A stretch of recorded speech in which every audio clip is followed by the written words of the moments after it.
Hello, my beautiful souls. Welcome sa ating tarot reading sessions. Keep in mind, general reading po ito. Maaaring mag-resonate, maaaring hindi. Kunin nyo na lang po kung para sa inyo and leave the rest. Maaaring mag-shift na energies or magkabaliktad ang sitwasyon. Kaya kayo na pong bahala kung saan kayo nakalugar sa reading natin. Okay, so let's see.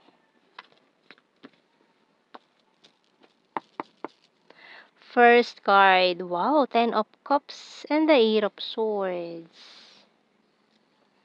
And the 6 of Cups. 6, 6. Okay, 6 of Cups and the 6 of Wands.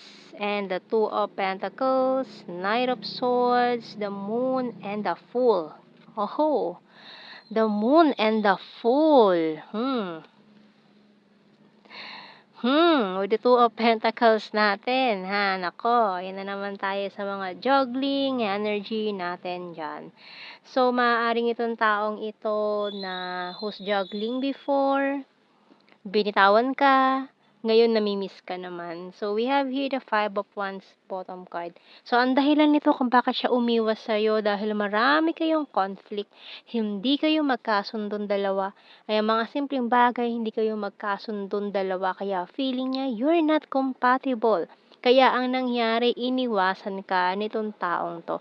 And then, ayun, boom, namimiss ka naman ngayon after kang iwasan. Nako. So, tingnan natin. Signs and symbol cards. Okay. So, sinarado mo na eh. Ayan o, closed book. So, wala na. Tapos na. Hanggang dun na lang. Pero, tingnan natin to ha. Mukhang lalapit pa itong taong to. So, ayan. We have, the snake. So, may umeksena na naman ditong snake card. Kaya ganon. So, we have here the newspaper and pillow. So, ngayon hindi siya makakatulog ngayon. Kaiisip sa'yo. So, we have here candle and the tide. Ayun na naman tayo sa mga natali sa maling sitwasyon. And crystal ball ang bottom card. Kaya ngayon, seeking clarification sa mga readings. Naghahanap ng sagot sa mga tanong. Ayan. So, kuha tayo ng message sa ating archangels. So, naghahanap din siya ng mga balita tungkol sa'yo. Okay, teaching and learning by Archangel Zadkiel. Keep an open mind and learn new ideas, then teach these ideas to others. Okay, so, tingnan pa natin. More messages sa ating tarot messages oracle cards. Okay.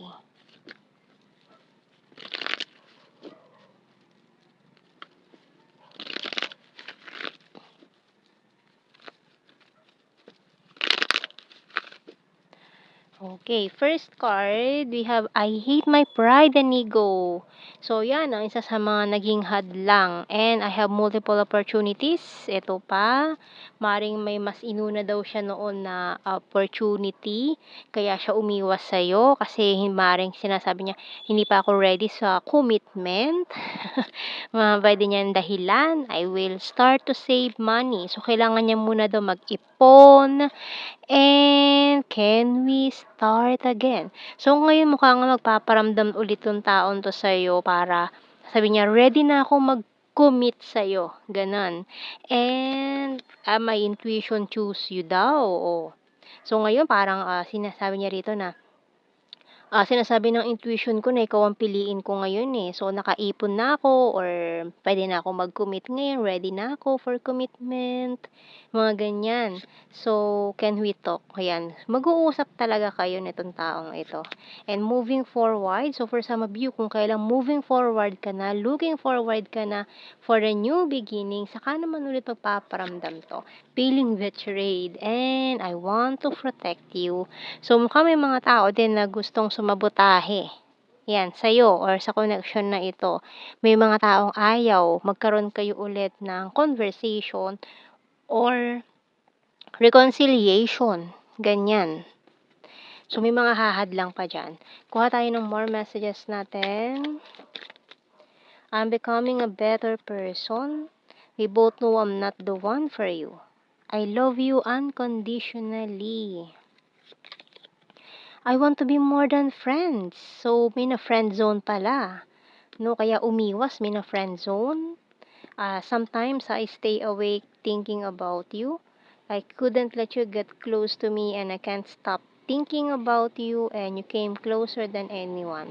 So, pagkatapos kanyang i-friend zone, saka ka naman niya namimiss ngayon, no? I left you before you could leave me. So, yun na nga. So, umiwas siya kasi iniisip niya na baka ikaw ang gumawa nun sa kanya. So, bago siya masaktan, ikaw na yung sinaktan niya agad. 'Di ba? Napakagaling. So, kuha tayo ng initials natin dito. Letter Q. King and Queen. S. P. O. Z.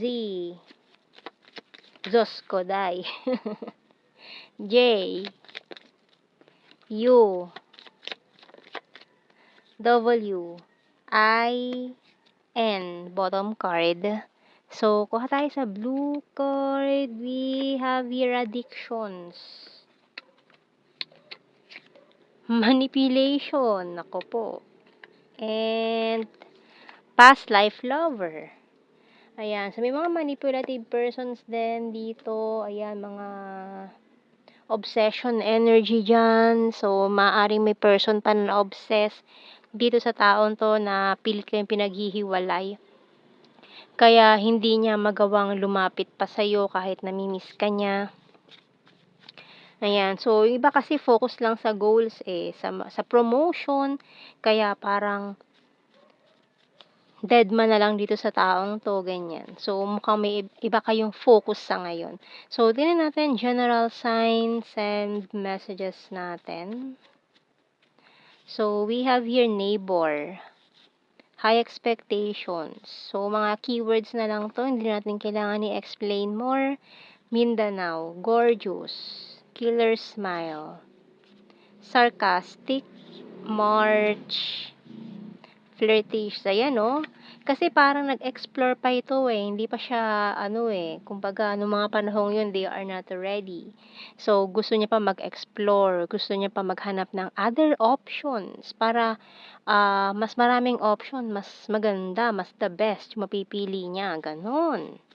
So we have here North PH, smart, athletic, nature lover, sweet, fantastic friend, ex-lover, soon, number 9, full of charisma, present lover, Cancer sign, kind-hearted, February, long distance, and overthinker.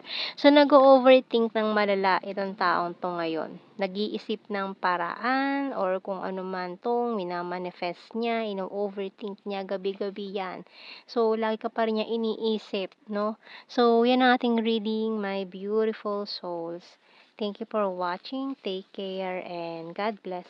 See you in our next reading, guys. Bye-bye.